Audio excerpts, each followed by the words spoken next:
오늘 본문은 바벨론의 포로로 끌려간 이스라엘 백성들에게 해방을 예고하는 내용입니다. 기원전 586년 바벨론의 침공으로 남유다는 폐허가 되었습니다. 예루살렘 성벽이 다 무너지고 성전은 해파되었습니다. 성전의 기물들은 다 약탈당했습니다. 남유다 사람들은 포로가 되어 낯선 땅 바벨론에 끌려가 거기에서 집단을 형성하고 그렇게 살아야만 했습니다. 이제나 저제나 정든 고국으로 돌아갈 수 있을까 기대했지만 한 해, 두 해 세월이 흐르면서 그 기대감마저 점점 희미해지고 말았습니다. 해방은, 귀국은 이제 꿈에서조차 그릴 수 없는 너무나도 요원한 일이 되고 말았습니다. 그러나 이스라엘 백성들은 벌어진 그 모든 일들이 자신들이 저지른 죄 때문이고 자신들이 하나님을 버리고 물욕과 쾌락에 빠진 영고임을 알기에 그 누구를 탓하거나 원망할 처지가 못됨을 잘 알고 있었습니다. 그런데 이런 절망적인 상황에서도 새로운 희망의 불씨가 피어오르기 시작합니다. 이스라엘 백성들은 그 낯설고 물선 바벨론 땅에서 자신들이 이런 처지에 이르게 된 것 하나님의 말씀을 등한시했기 때문이다. 그렇게 깨닫고 그 하나님의 말씀을 다시 다음 세대에게 가르치고자 자신들이 거주하는 지역 곳곳에 시나고게, 회당을 세웠습니다. 그리고 가정에서 또 이 회당에서 아이들에게 율법을 가르치기 시작했습니다. 자신들도 가슴에 율법을 새기기 위해서 그 율법을 끊임없이 주야로 암송했습니다. 신명기 6장 4절의 말씀을 다시 실행한 것입니다. 그러자 이스라엘 백성들에게 희망의 메시지가 선포됩니다. 하나님께서 남아있던 선지자들에게 너희는 위로하라, 내 백성을 위로하라, 그렇게 명하신 것입니다. 그것도 건성으로 위로하는 척 흉내나 내라는 것이 아니라 이스라엘 백성들이 다 신뢰할 수 있도록 정말 진심을 담아서 열정적으로 위로의 메시지를 전하라, 그렇게 명령하십니다. 사랑하는 성도 여러분, 이스라엘 백성들에게 다시 위로의 메시지가 선포되어지는 이 광경을 우리는 지켜보면서 오늘 우리의 상황에서 내가 바라보아야 할 하나님이 어떤 하나님이실까 우리는 생각해 보아야 합니다. 우리가 바라보아야 할 하나님, 위로의 하나님이십니다. 본문 1절을 한번 보실까요? 여기에 보면 너희는 위로하라 라는 말이 반복되고 있습니다.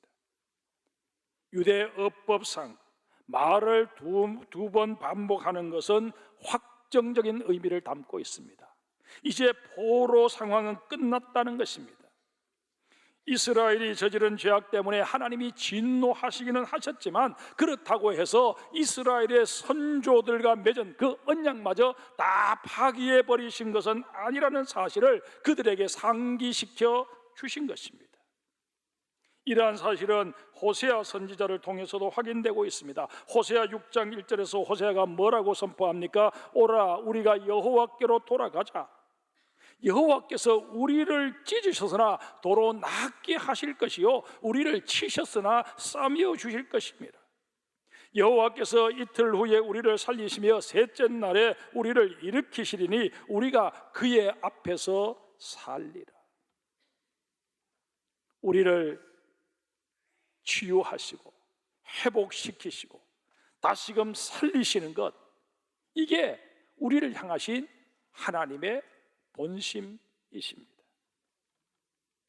하나님께서는 오늘 또 우리 모두에게 위로자가 되기를 원하십니다. 세상살이에서 상하고 지친 우리의 몸과 마음을 어루만져 주시고 이런저런 사고와 질병으로 인해 고통받고 있는 우리를 새롭게 하여 주시기를 원하신다는 것입니다. 문제는 이런 하나님의 마음을 알아채고 주님께로 돌아서고자 결단하는 우리의 마음입니다. 여러분, 우리의 하나님은 우리를 좌절하게 만드신 분도 아니요, 나 스스로 좌절해버린 그 자리에 나를 버려두시는 분이 아니십니다.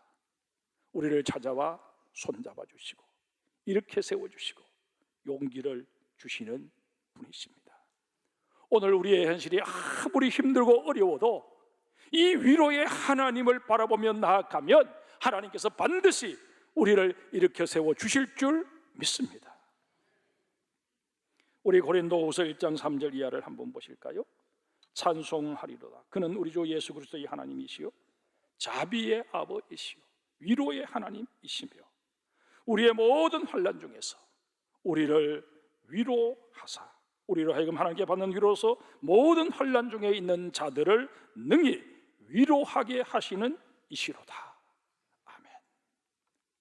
하나님께서는 우리를 위로해 주실 뿐만 아니라 우리를 다시금 일으켜 세우셔서 위로의 메신저가 되게 하십니다. 이 하나님께 감사하며 이 하나님을 찬송하며 살아가는 우리 모두가 되어야 할 것입니다. 그런가 하면 우리가 바라보아야 할 하나님은 또 용서의 하나님이십니다. 본문 2절을 우리 한번 같이 읽겠습니다. 너희는 예루살렘의 마음에 닿도록 말하며 그것에게 외치라. 그 노역의 때가 끝났고 그 죄악이 사함을 받았느니라. 그의 모든 죄로 말미암아 여호와의 손에서 벌을 배나 받았느니라 할지니라 하시니라. 하나님께서는 선지자들에게 세 가지를 외치라고 말씀하십니다. 첫째는 노역의 때가 끝났다는 것입니다. 두 번째는 죄악이 사함을 받았다는 것입니다. 세 번째는 여호와의 손에서 벌을 갑절로 받았다는 것입니다. 그럴 때 이 세 가지 외침에 내포된 의미를 가만히 묵상해 보면 결국 하나님께서 이스라엘 백성들을 용서하시겠다는 메시지가 공통적으로 담겨 있습니다. 사실 그간 이스라엘 백성들이 지은 죄들을 생각하면 바벨론에서 70년간 포로 생활을 한 것 그리 무거운 벌이 아니었습니다. 지금도 전해지고 있는 그 당시 바벨론 문서들을 보면 이러한 사실이 여실히 입증됩니다. 그 문서들에 보면 포로로 끌려갔지만 유대인들 가운데 뛰어난 상수를 가지고 있는 사람들은 그 상수를 발휘해서 많은 부를 축적하기도 했다는 것입니다. 또 많은 수는 아니지만 발탁되어서 관리로 그렇게 일한 사람들도 있었습니다. 성경에도 보면 유대인들인데 바벨론에 혹은 이 바사 왕국의 관리로 발탁되어서 높은 자리까지 올라간 인물들이 등장합니다. 그들은 특출한 인물이었기에 성경에 소개되고 있지만 그렇지 않고 그냥 하급직의 관리로 일한 사람들은 아마 부지기수였을 것입니다. 그런가 하면 바벨론을 무너뜨린 바사 제국의 고레스 왕이 이스라엘 백성들에게 이제는 본국으로 돌아가도 좋다 그렇게 칙령을 내렸을 때에 바벨론에서 태어난 포로 2세대들은 황폐해져 버린 유대 땅으로 돌아갈 필요를 굳이 느끼지 못했습니다. 그래서 그들 가운데 상당수가 계속 그 바벨론 땅에 머물렀다는 그런 기록을 볼 수 있습니다. 바벨론에서의 삶이 정말 지긋지긋하고 견딜 수 없을 정도였다면, 거기서 계속 차별을 당하고 어려움을 겪었다면 과연 이들이 이런 결정을 했겠습니까? 이런 모든 사실들을 종합해 볼 때 하나님의 징계는 이스라엘 백성들이 저지른 죄에 비해 결코 무거운 것이 아님을 확인할 수 있습니다. 예레미야 29장 11절에 뭐라고 말씀하십니까? 여호와의 말씀이니라. 너희를 향한 나의 생각을 내가 아나니 평안이요 재앙이 아니니라. 너희에게 미래와 희망을 주는 것이니라. 우리가 잘못하면 하나님은 우리를 징계하십니다. 그러나 우리를 징계하시면서도 우리를 향하신 사랑은 결코 거두시지 않으십니다. 미국 시카고에 있는 오차드 복음주의 자유교회 원로인 콜린 스미스 목사가 하나님의 분노에 관해 정리해 놓은 글이 온라인 기독 사이트인 Unlocking the Bible에 소개된 적이 있습니다. 그중 3가지만 소개하면 이런 내용입니다.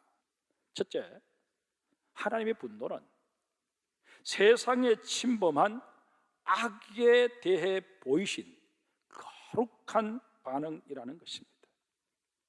이와 연관해서 스미스 목사는 이 세상에 아무리 악이 넘쳐나도 또 폭력이 난무해도 우리에게 희망이 있다고 설파합니다. 이유인즉슨 악은 그 모양조차도 싫어하시고 악을 제거할 능력과 의지가 분명하신 하나님께서 우리와 함께 하시기 때문이라는 것입니다. 두 번째는 하나님께서는 분노하시되 더디하신다는 것입니다. 우리는 때로 내 주변에서 악한 사람들을 보게 되면 하나님께서 이런 세상 역사에 개입하셔서 저 악한 자들을 다 멸해 주셨으면 좋겠다, 손봐 주셨으면 좋겠다 하는 그런 생각들을 곧잘 합니다. 그러나 그런 일은 우리의 기대처럼 일어나질 않습니다. 왜 그럴까요?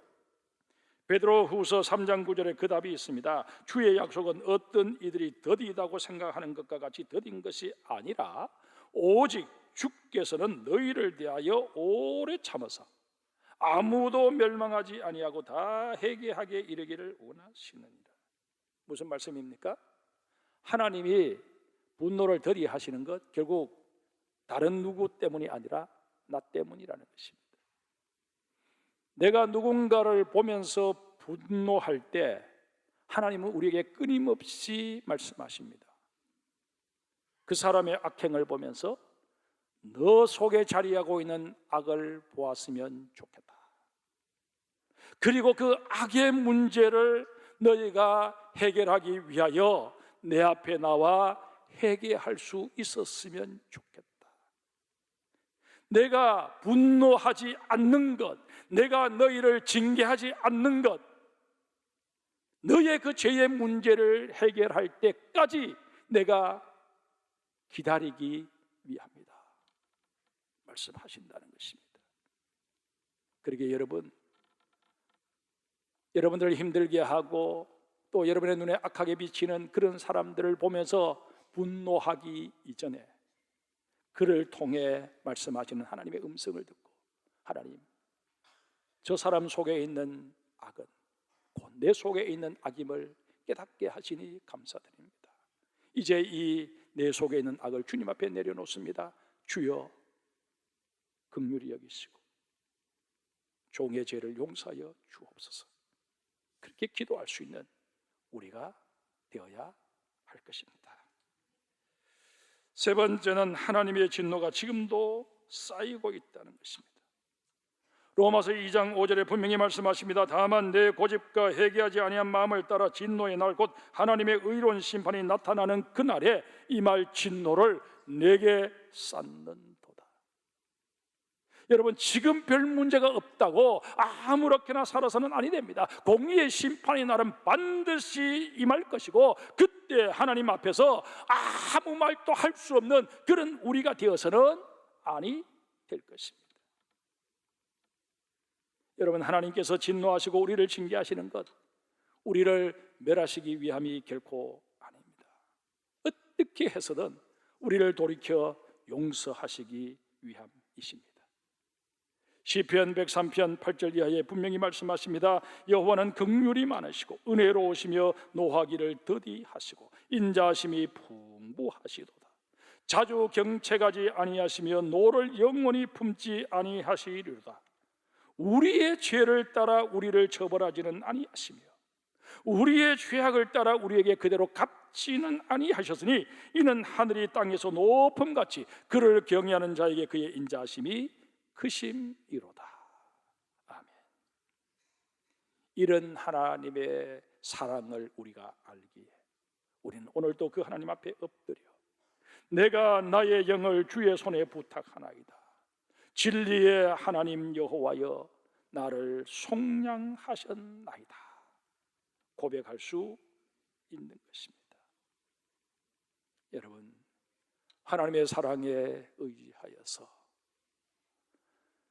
정말 우리를 용서해 주시는 그 하나님의 자비하심에 근거해서 오늘도 주님 앞에 나의 허물과 나의 연약함, 나의 부족함을 늘 아뢰며 주의 은혜를 사모하는 우리 모두가 되어야 할 것입니다. 또 하나 우리가 바라보아야 할 하나님은 우리의 삶을 고쳐주시는 분이십니다. 본문 3절을 보실까요? 외치는 자의 소리여 이르되 너희는 광야에서 여호와의 길을 예비하라. 사막에서 우리 하나님의 대로를 평탄하게 하라.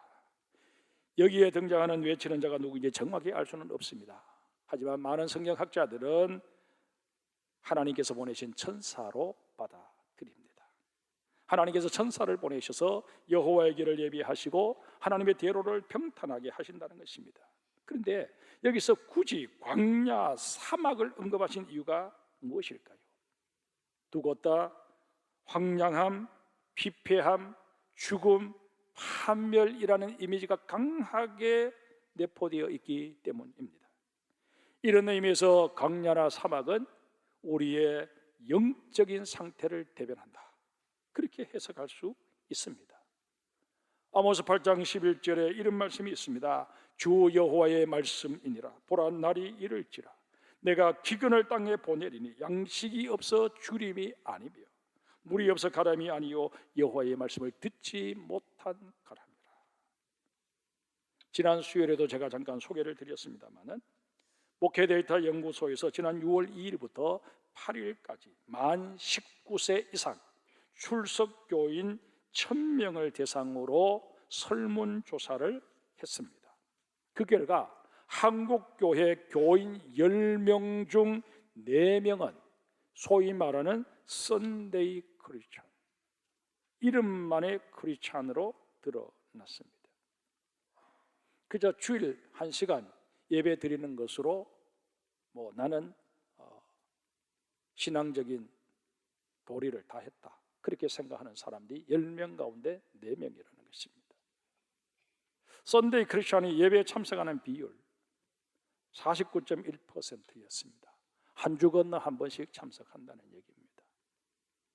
구원의 확신 또한 51%에 불과했습니다. 심지어 다른 종교에도 구원이 있다라고 믿는 비율이 60%나 되었습니다. 그도 그럴 것이 이들 중 성경을 매일 읽거나 자주 읽는 사람이 17.6%에 불과했습니다. 한번 생각해 보세요. 하나님 말씀이 선포되어지는 이 예배에도 띄엄띄엄 참석하고 또 기록된 말씀인 성경도 잘 읽지 않으니 믿음이 제대로 뿌리를 내릴 수 없는 것 아니겠습니까? 로마서 10장 17절에 믿음은 들음에서 나며 들음은 그리스도의 말씀으로 말미암는다라고 했는데 말씀을 듣지도 않고 읽지도 않으니 믿음이 자리할 수 없는 것입니다. 듣지도 못한 일을 어찌 믿으리요? 라는 성경의 말씀이 그대로 내게 적용되어 버리는 것입니다. 다시 본문으로 돌아가 봅시다. 본문 3절에 보면 여호와의 길을 예비하라 라고 했는데 이 예비하라는 말에 해당하는 히브리어가 판노입니다. 이 단어는 그 다음에 나오는 길에 해당하는 데레크라는 단어와 어울려서 길을 깨끗하게 하다라는 의미로 해석할 수 있습니다. 또한 평탄하게 하라라는 말에 해당하는 히브리어가 야쉐르인데 곱게 하라라는 의미를 내포하고 있습니다. 디모데후서 3장 16절 이하의 모든 성경은 하나님의 감동으로 된 것으로 교훈과 책망과 바르게 함과 의로 교육하기에 유익하니 이는 하나님의 사람으로 온전하게 하며 모든 선한 일을 행할 능력을 갖추게 하려 함이라 말씀하십니다.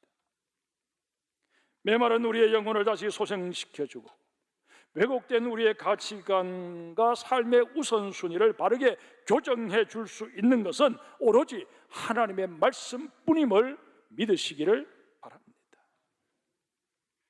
그러면 말씀의 능력이 어떻게 나타날까요? 본문 4절을 같이 읽겠습니다. 골짜기마다 도두어지며 산마다 언덕마다 낮아지며 고르지 아니한 곳이 평탄하게 되며 험한 곳이 평지가 될 것이요. 하나님의 말씀은 살았고 활력이 있다고 했습니다. 그러기에 이 하나님의 말씀은 자존감이 낮아질 대로 낮아져서 나는 할 수 있는 게 아무것도 없다, 그렇게 스스로 비관하며 자포자기하는 그 연약해진 무릎을 다시 일으켜 세워주는 힘이 있습니다. 우리 예수님이 땅에 계실 때 낙심하고 좌절한 자들, 그들의 손을 붙잡아 주시고 그들을 일으켜 세워 주시지 않으셨습니까? 반면에 세상의 헛된 것들 내세우며 한껏 거드름을 피우는 자들의 교만을 꺾어서 나의 나된 것은 오로지 하나님의 은혜입니다, 그렇게 고백하도록 만들어 준다는 것입니다. 이게 말씀의 능력입니다. 그뿐만이 아닙니다. 세상 시류에 휩쓸려서 온갖 욕심을 부리며 사는 자들에게 자족의 은혜를 베풀어 주셔서 세상이 주는 평안이 아닌 주님 주시는 평안 속으로 이끌어 가시는 그런 능력이 있습니다. 사랑하는 성도 여러분, 말씀 속에서 인생의 해답을 찾고 평안을 누리게 되는 그 현장에, 그리고 그런 사람의 삶에 어떤 일이 일어나게 될까요? 본문 5절에 보면 여호와의 영광이 나타나고 라고 말씀하십니다. 그런데 이 말씀을 원문으로 직역하면 여호와의 영광이 벗겨지고입니다. 그동안 안타깝게도 우리의 잘못된 삶으로 인해 여호와의 영광이 다 가려지고 말았습니다. 이제 우리는 우리 때문에 가려졌던 하나님의 영광이 다시 드러날 수 있도록 우리의 삶을 교정해야 합니다. 세상 사람들이 우리의 살아가는 모습을 보면서 우리의 세상을 대처해가는 그 모습을 보면서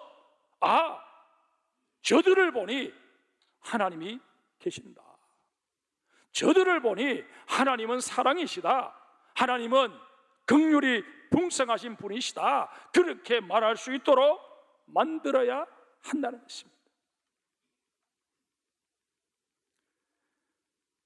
이제 우리는 우리 때문에 가려졌던 하나님의 영광을 드러내기를 결단합시다. 아니, 우리의 삶을 교정해 주시는 하나님의 손길에 나를 맡기겠습니다, 그렇게 결단합시다. 내가 잘못된 길을 걸어갈 때 나를 꾸짖고 내 길을 막아서라도 내 삶을 고쳐주시는 하나님, 그 하나님을 바라보며 다시금 힘을 내어서 세상으로 파송되는 우리 장성의 모든 성도들이 되시기를 주님의 이름으로 축복합니다.